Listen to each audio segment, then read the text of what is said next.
அதெல்லாம் நீ முடிஞ்சிருச்சு. அதெல்லாம் எல்லா பிரச்சனைகளும் சொல்லியிருக்காங்க.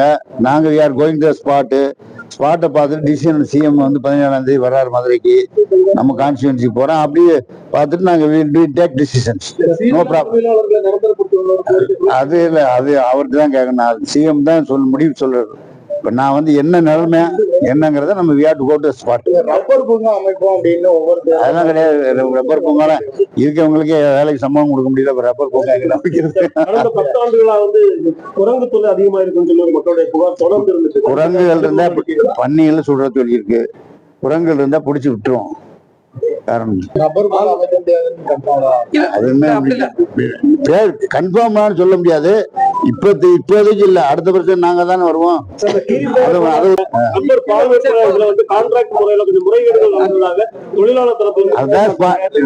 முறைகேடுகள் எல்லாம் கிடையாது. இப்ப போய் ஸ்பாட்டை பார்த்து என்ன பண்ணலாம்ங்கிற ஒரு முடிவு பண்ணிட்டு வந்துட்டு அப்புறம் பேசினா நல்லா இருக்கும்னு நினைக்கிறேன்.